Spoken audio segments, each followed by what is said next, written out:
This is our third of four sessions in our executive functioning series with Casey Sumners. So thank you for being here, and we hope that you will join us for the next one too. And Casey, if you want to take it away, let me make you a co-host so you can share your screen and we should be ready to go. Okay, can everybody hear me okay? Yep, okay. Happy to be back, everybody. I have found myself keeping notes by my bedside because I'm always like, oh, I've got to share this with them, or oh, I've got to share that. And last night I was working on my Google Slides and I was making them a little, I think I was kind of going down a rabbit hole, and with executive function, you can touch on so many different areas, and I had to pull back and delete a bunch of them and thought, no, I'm just going to share a lot of resources today. So I'm gonna before I well, I'll go ahead and share my screen.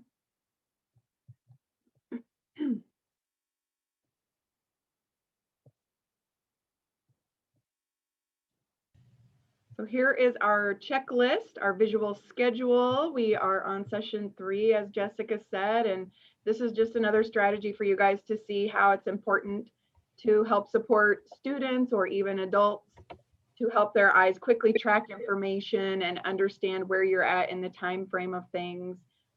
Anybody working with students with autism or cognitive disabilities, you know that this type of thing is really important, but the one thing that people don't understand sometimes is that adults or people with average cognitive abilities need these things too if they struggle with executive function. So this is just an example for you guys. Whoa, oh boy. Sorry guys, I'm gonna zoom through these and get back to where we needed to be.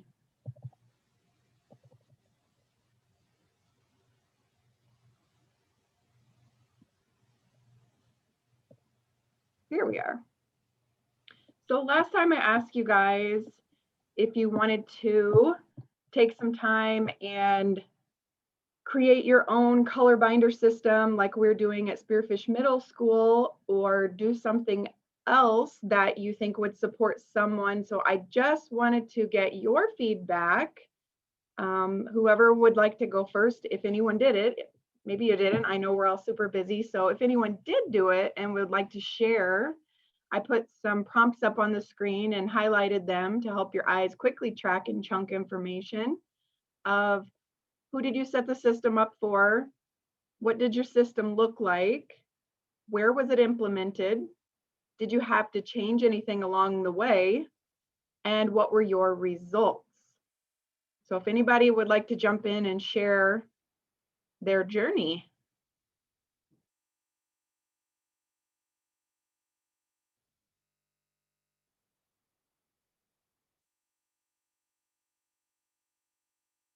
Did anyone do this?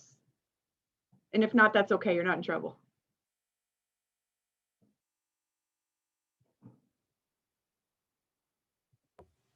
I did. Mrs. Chesley and I did. Awesome.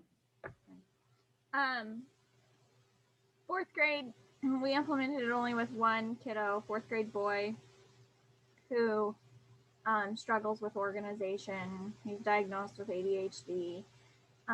But we just did a folder, but it's a folder that has multiple parts. Like there's 3 folders in one, and so one of the folders is red, one of the folders is blue, one of the folders is white.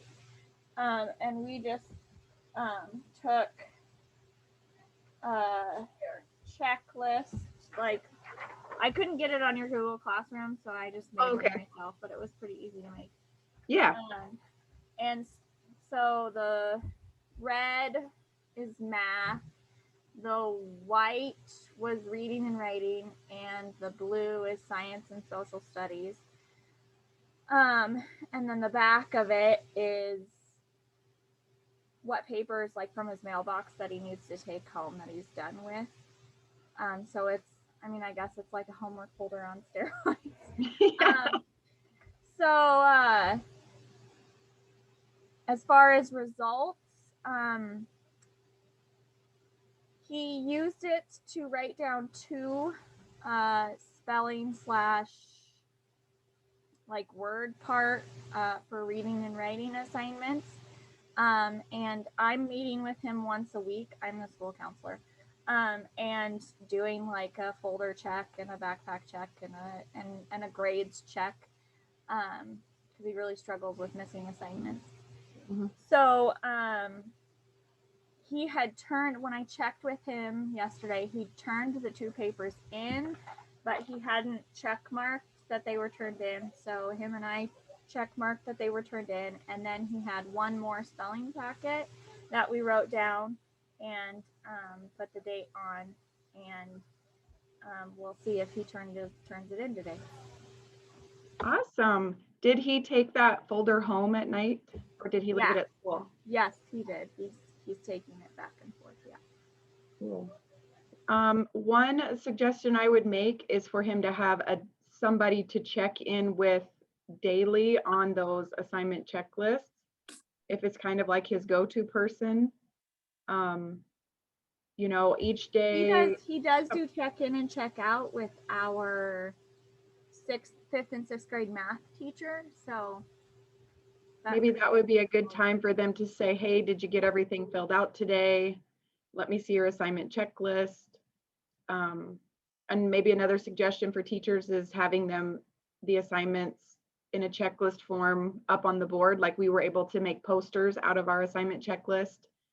But of course you have to have buy-in from teachers, and they have to see it's successful. So that's cool. I like the way that you guys did that.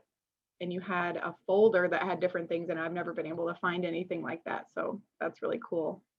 And currently 4th, 5th, and 6th graders have a homework folder and a planner, and they just, we had the conversation that they just don't use the planners. So we spoke with our administration, and I think next year she is going to buy us those folders to replace the homework folder and the planners, and we're going to attempt it for 5, 6. So awesome. Is there a clear pocket in the front of that folder for his assignment checklist? Yeah, there's a clear pocket in front of each color. Oh my goodness. Where did you get that at? Sewn together. It's like 3 folders in one. Yeah, do you know where you got those? We just found it laying around. I don't know. Heidi, do you know where you got it from? I was gonna show it to you if I don't know if you can see. I'm on my phone. Can you see? Yeah. But it's just, I mean, this front is clear, just like a regular, and then it just inside of it, it's just regular folder pocket. So, and my administrator found them. She knows where to order them. I don't. Okay. Maybe I'll have to look on Amazon. Yeah. I actually just yesterday sent the video from last time's meeting out to our 4th, 5th, and 6th grade teachers and asked them to watch it so that we could start having the discussion about actually doing it for every student in 4th, 5th, and 6th grade next year. Yeah, and we've talked a lot about, you know, in the school, because our teachers are piloting it and they probably don't need it as chunked as I do it for special education, but our 6th graders definitely need separate binders for right now. My hope is that if we can get a lot of buy-in from teachers, we can start teaching this at the younger grades. And by the time they get to middle school, we could do something like those folders. So that would be really nice, because they do have to carry their backpacks all day, and 4 big binders when they refuse to use a locker just gets kind of old. But because it is new to them, we have to break it up and chunk it. So thank you for sharing that. I'd really like to look into getting some of those. That's awesome. I'll ask her and see if I can find out where she got them from. Yeah, that would be great. Maybe you could share a link with the group. Yep, can do that. Nice work, ladies. Okay, does anybody have questions about what Sarah was doing? Any questions for Sarah? Nope. Okay. Was anybody else able to set up a system?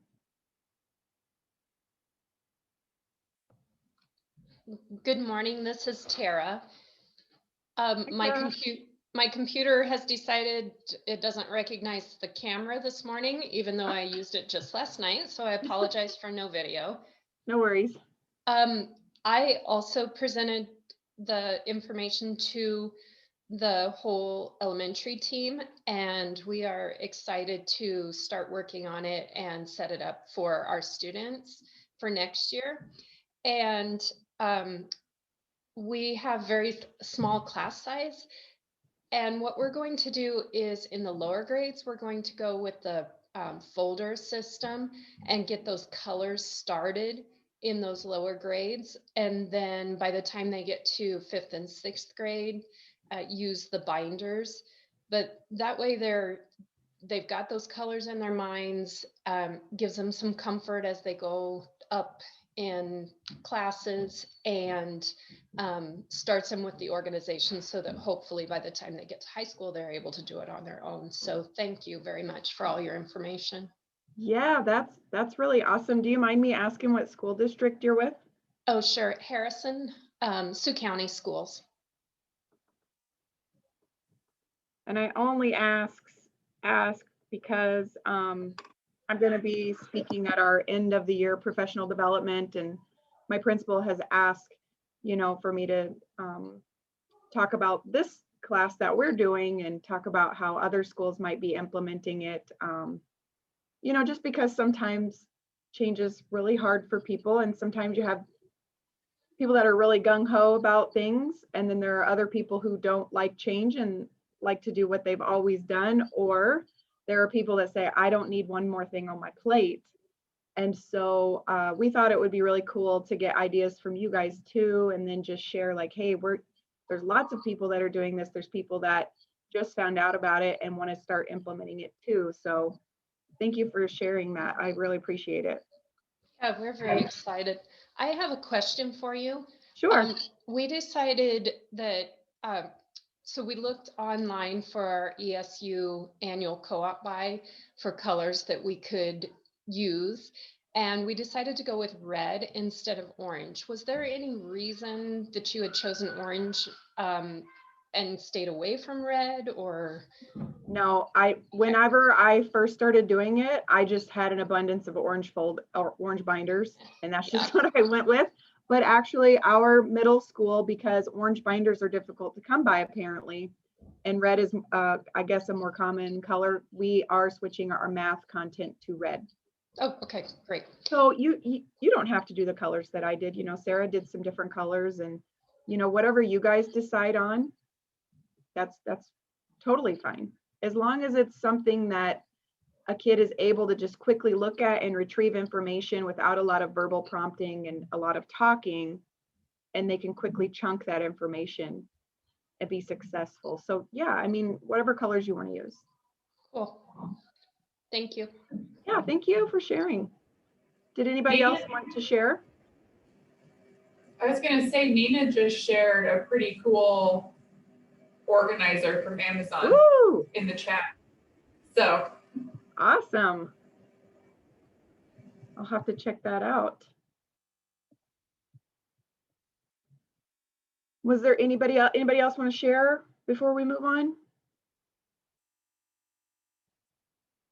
Okay, we'll go ahead and move on, but if you think of something or you want to jump in on anything, please feel free to do so. I'm going to move my stuff. Sorry, I don't have my mouse today. Okay, so I found some stuff online when I was actually looking for some support for another teacher. I've been asked to do some consultation work in a different school in setting up some visual and behavioral supports that are really needed for some very high needs kids, and some runners, and some teachers who are just worn down and feel like they have nowhere to turn. So I'm trying to step in and help kind of restructure their program and help them break information down quickly. So not only do students need to be able to quickly you know, gain information when they have high anxiety and their blood pressure's up, but teachers do too. And so this is a visual that I've been sharing with the teachers that I'm working with, is to stop and slow down, because they're really overthinking everything that they're doing. So this applies to teachers, this applies to adults, parents, whoever. And so this is a really nice visual. I'm going to share it too on the Google Classroom, but it's really important that you chunk these 4 categories. And I'm going to go on to the next page to help break them down a little bit. So, sorry, I'm going to move my. So when you're looking at how you're going to support a student with executive function needs, or even an adult, I'm using this with the adults as well. The first thing we're really working on is the space. And so we're getting the classroom set up for the opportunity for kids or adults to be able to walk into a room and quickly be able to look around and understand what the expectation is, where things are. Sometimes you'll see these really cute kind of Pinteresty classrooms that have just a lot going on. They're very visually polluted. They might look pretty, but they're very visually polluted. They're busy, and your eyes are pulled in 100 different directions. So it's difficult for a kid who already may have a challenging day. And we talked last time about, you know, like a kid might not be a kid who typically has behavioral issues, but we talked about that soda can analogy, to where something is shaken up a little bit here and something is shaken up a little bit there, and it might explode. And so all these things we're doing are things to keep the soda can from being shook up. And sometimes teachers will say, if a student requests to work with me, because I do after school tutoring, so I get the chance to work with some kids that I would never normally work with.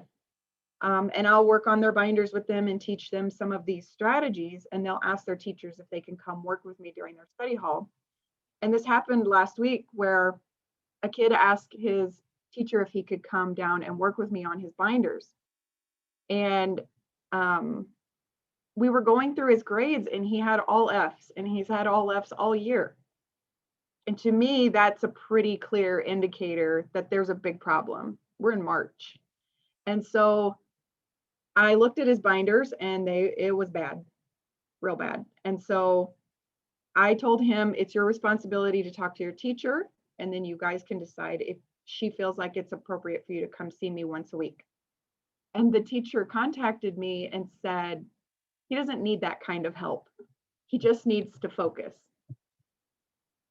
And to anyone who's been a part of this series, you know, and what we have talked about, we would know that he does need that kind of help because he can't focus, because he's struggling. So that was clear to me that we needed to do a lot of more training for teachers. And it's not that they're bad teachers, they don't want to understand it, but that made me realize that they didn't quite grasp the concept of what our purpose was with the binders and executive function and all of these things. And so it's really important that we look at all these things, chunk them up. And that is a teacher, I would say, whose room does not have an assignment checklist, does not have a space that is clearly telling a student what's going on, and it's pretty busy. So always think about your space. A lot of times when I'm rearranging a room, I rearrange my classroom about every 3 weeks. And that is based upon behavior, because I do have some people who run and do some different things. And so I have to shake it up a little bit. And I always step out of my room several times throughout the process, and I'll walk in and just look at the room and look around and think, if I had never been here, do I know exactly what I need to do and where to go? And there's a lot of different things you can do with your furniture and your physical space, the things you have on your wall. Time is, so what is the time telling you about the pace of your day? So having schedules displayed is really important. I know that what our principal does here in the middle school, and I really like, is when you come into our school in our big commons area, we have a big screen that comes down, and any day that we have a different schedule, like there might be an early release day, or if we have a late start day, he always displays the schedule in the morning for the kids coming in, and you will see herds of them standing around looking at it, taking pictures with their phone. If that wasn't provided, I can imagine the anxiety, especially in a middle school when you're already wild to begin with and running around, that it's really important that kids understand what the timeline of their day is. And sometimes teachers will say, I've even had high school teachers say they should know that by now. Well, maybe they should. So what? That doesn't mean that they do. And there's nothing wrong with providing a support for someone. So reading the object, or what does the object do? I guess I take that one as, that would be more like your binders and things.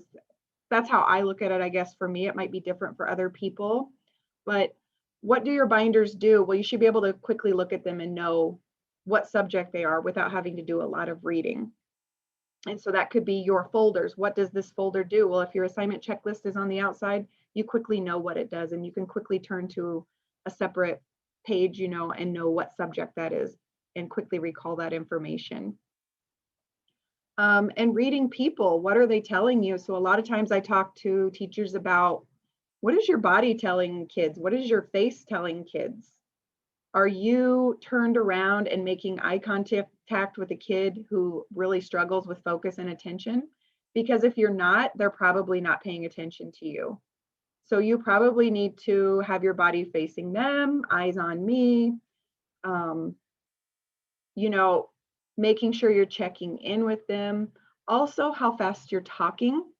I have worked with some teachers. I'm working with one now who talks so much. I'm tired when I'm done at that meeting, but it's just, and that's just her personality. She's very anxious and she has a lot going on in her brain. She will tell me, and she says, I know I struggle with executive function. I have a lot going on. And I said, if you're not calm and you're talking too much, do you think a student's going to be able to regulate their brain and calm their body down and calm their brain down? So it's really important that you listen to what you're saying, how you're saying it. Are you going too fast? Are you turning your body to gain attention from a student so they know they really need to face you and know what you're saying? And I'll be putting these visuals on the Google Classroom too, but I had just found them last night. So here's just a little, just like a little review quickly before we go into some other stuff. Just some basic strategies. Now, these are the most basic. These are not the only strategies. Just some really super basic ones you can start off with. Removing clutter and distractions. I remove everything from my classroom that I do not need or use all the time. If it's something that I use occasionally, I will put a curtain over it, or I will put it in a cupboard or something like that. But really, piles of things, too many posters on your wall with cute sayings, those are all very distracting to somebody with a really busy brain.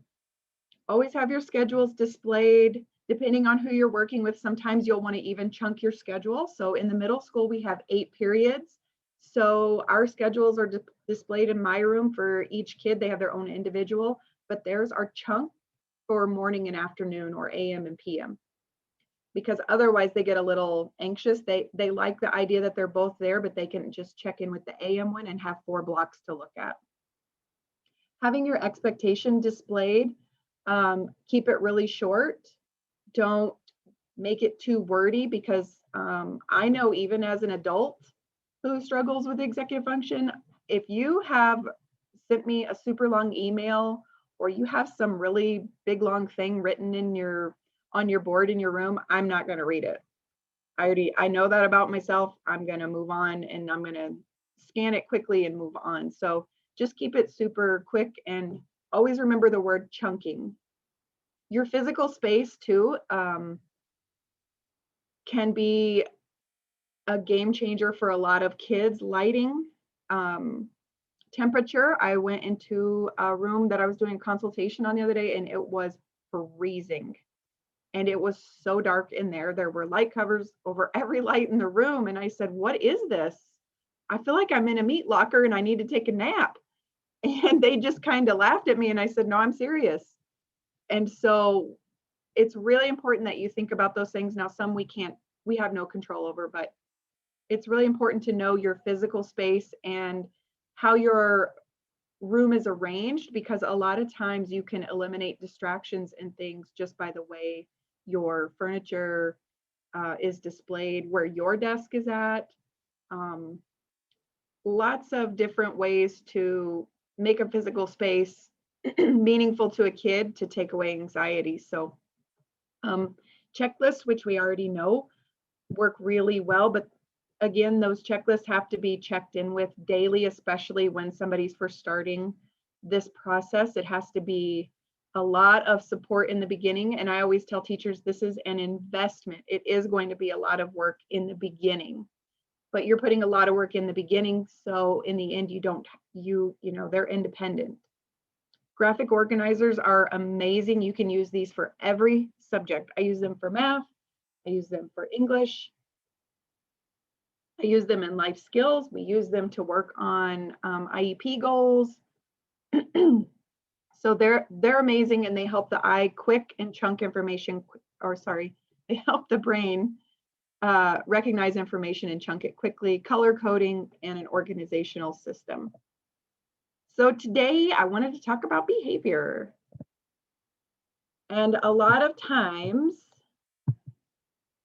people say, well, they just, they need to be working with behavior and this and that. Well, sure, maybe so. Maybe they need to go see the behavior specialist or something like that. But what I have found, and I've never had an incident where I've been asked to come work with a kid where we were not able to resolve the behavior by supporting the child with something visual. So what I always say and tell adults, and they don't really like to hear it sometimes, but this is an adult issue, not a kid issue. The kid is having the behavior, but what have you done to cause that behavior? Have you set them up for failure by putting them in a room with no visual expectations, no visual supports, and help their brain chunk information? So today I just want to share with you some examples. These are all things that I have made, except for the sticky thinking. That is a social story, and I have put that in the Google Classroom. So what I want to do is share lots of visuals with you. Since our, oh my goodness, sorry. My phone is spying on me and it keeps talking to me when I'm talking. So this is a visual that I have laminated in my classroom. And every kid that I work with knows that they can use this. And we do actually use sticky notes. So instead of writing on it, we put sticky notes on there. And so a couple weeks ago, I don't know if anybody else worked with students, but the new SpongeBob movie was coming out. And one of my students has been obsessing over it for an entire year. And when it was getting down to the last week, he couldn't function. He needed to talk to everyone about SpongeBob. And so, my sticky thought, he had to identify the sticky thought. Well, the SpongeBob movie is coming out and I really want to watch it. And then how can we move forward? And so we worked on strategies for him to do this. And this, some people would say, well, that's more of like an autism thing, or maybe this is something you would use for lower functioning kids, but it's not. You can change this up for any kid. Sometimes I use this for myself when I get really stuck or fixated on something and I can't make it happen, or I don't get my way with something. So I don't necessarily write on sticky notes, but I'll look at it and kind of go through the process. So I included this social story with it too, if you think you have kids that this would help. Another common theme that you will see with a lot of the executive function supports that I use is they're color coded. So they're always green, yellow, red. And the reason why I do that, and I had a teacher say, well, why do you do that? It looks like it's for elementary. Well, sure, maybe, but this isn't something you're going to use all the time. You use these supports when you need them. But when you have high anxiety, you need something that the brain can recognize quickly. And so we all know, green is go, yellow is slow down, red is stop. And so this is how we help the brain do something quickly. Even as I use this with adults. So right now I'm doing consultation with an adult in a classroom, and she has a weekly check-in with me. We check in, check out each week, and hers is color coded red, yellow, green. Red is what she needs to do. Yellow are the dates that she needs to have it by, and green is she needs to track her data and tell me her results before I check back in with her. And she has said to me, she's like, this seems really silly, but this helps me because I'm really anxious about you working with me anyway, because she feels like, she's not doing her job correctly, but these are things you can do to support adults as well. This is something that I use with a student who gets very fixated on things that really more mental health kind of stuff, but you can use it really for anything that a student might be getting stuck on. And so I have a student a lot of times who has some thoughts that really are not in the realm of reality. And so we always say, is this a thought or is it true? And that's how we work through it. And so this is an example of a graphic organizer and how we can break it down. Because if I just said, please write on a piece of paper and tell me if this is a thought or if it's true, and then tell me what's the truth and how do you move forward, write that all on a piece of paper for me.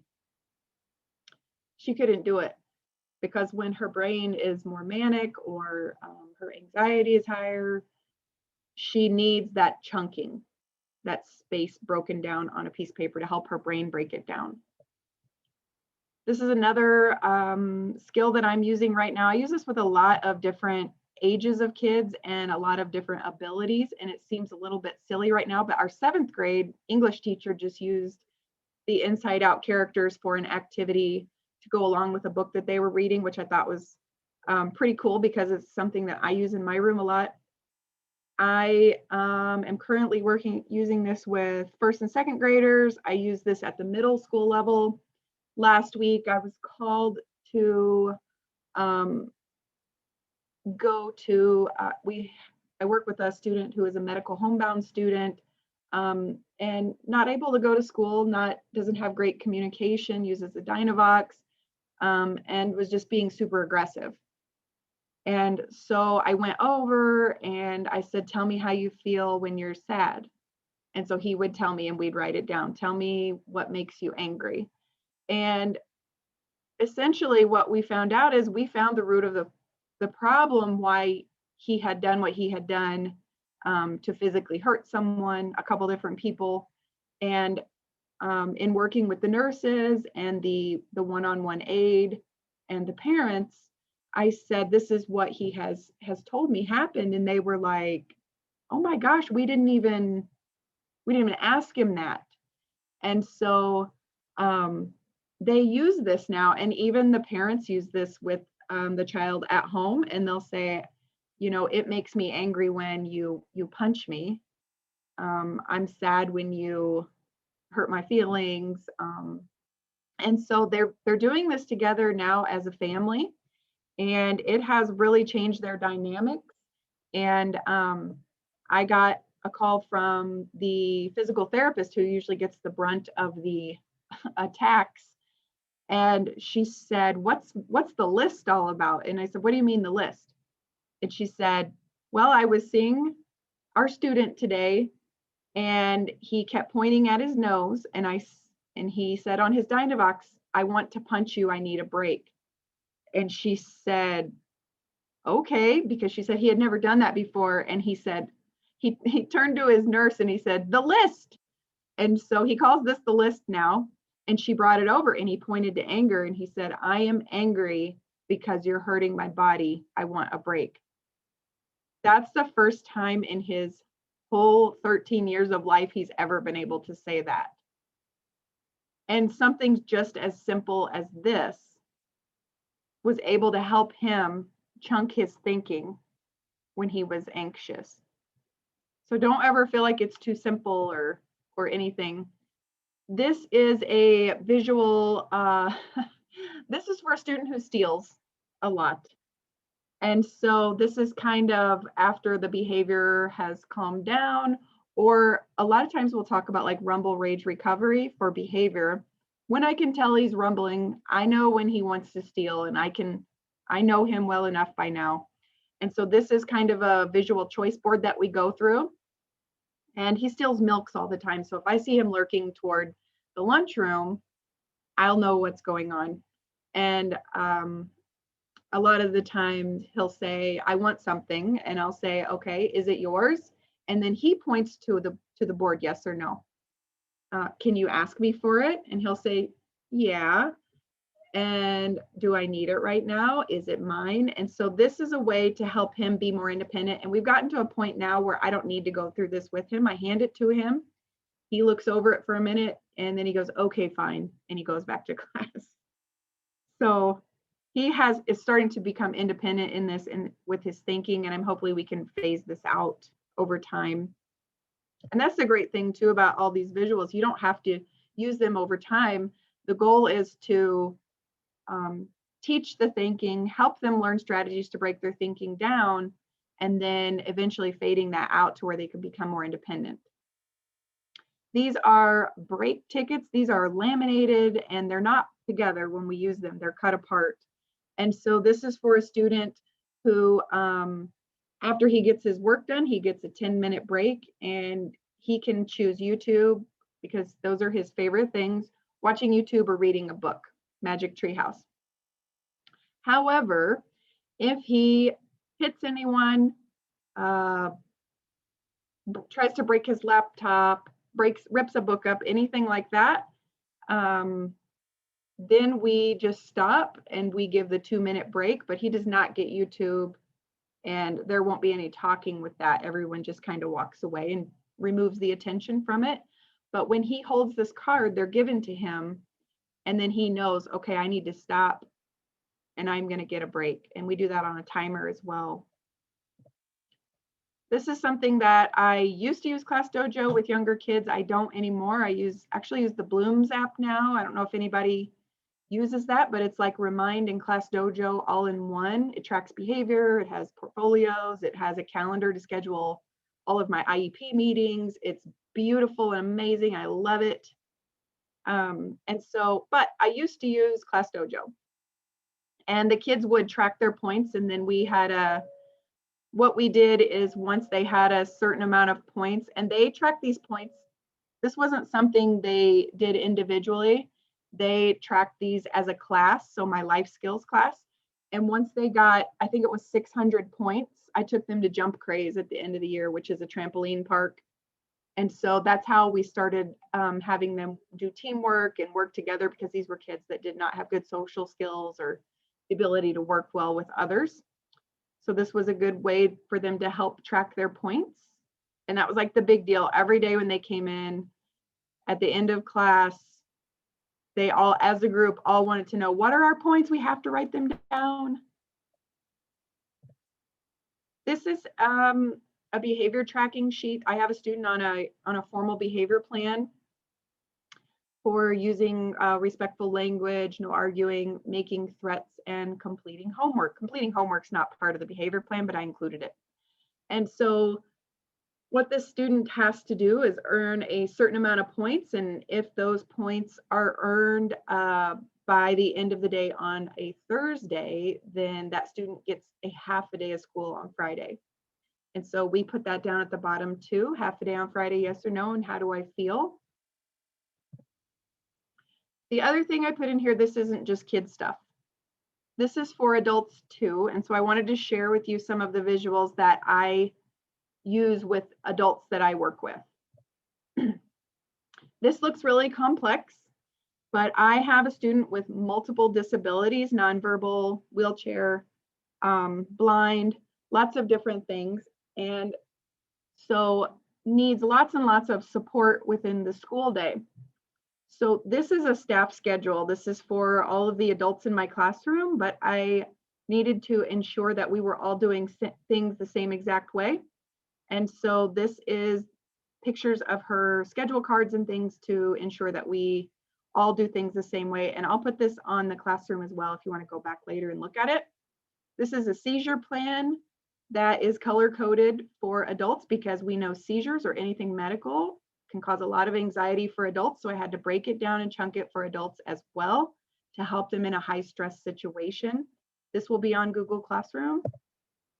Here is, I have an ESP, so those are my aides. This is in a binder to help them understand what their expectation is on lots of different days. This is just one example, but I added pictures and I chunked it into rows and columns. I make this for my general education teachers. This is a color-coded accommodations cheat sheet for teachers so they don't have to call me all the time and say, oh, who gets separate setting? Who needs to come to your room to take this test for our district and state testing? This just helps teachers know who gets what, and I color-coded it. This is a cheat sheet. I put Bart Simpson on there, but I make these for our general education teachers as well. Each one of the students on my caseload has one of these. So the teachers don't have to get on Infinite Campus and search through IEP documents because they tell me frequently, those stress me out. I don't understand them. And there's a lot to look through and remember. So they all have a little cheat sheet and I add out any allergies, behavior, or medical conditions to those as well.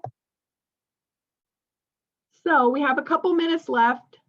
The next session, if you want to, if you have time, choose someone to implement an executive function behavioral strategy with and take some data and then just be prepared to share with us what you find out, what you want to do. If you have any questions or you're not sure where to start or what to do, please email me, contact me. I'm totally fine with that.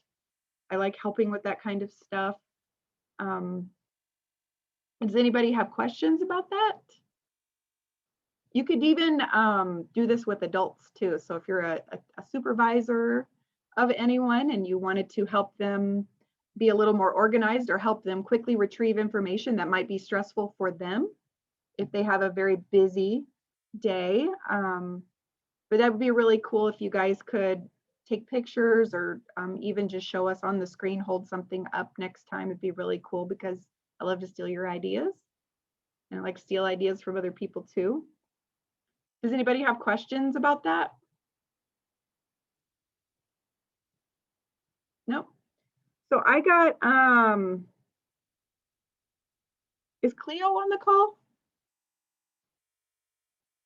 I'm not sure. I got an email from Cleo and asked if I had executive function curriculum or something that I use for the school, and I don't. I usually just steal stuff from the internet. Teachers pay teachers. I get a lot of free stuff. I make most of my stuff. I watch a lot of like YouTube stuff. I'm on a Facebook page for executive function. I get a lot of cool stuff off of that, but I don't have a specific curriculum or book or anything that I do. I do use a lot of, when I do individual work sessions with kids, we do a lot of working memory stuff that we like little challenges and tasks. I think the book that I have is called The Walk 10 or something like that. It's really old, but I don't have anything specific, but I know there are schools that actually have executive function programming for their entire schools and districts. I would love it if our district got to that point someday, but I think we're far from that now. But I'm sorry, I don't have anything specific to share as far as that, if Cleo's on the call. Does anybody have questions about today or before, anything that I can help with?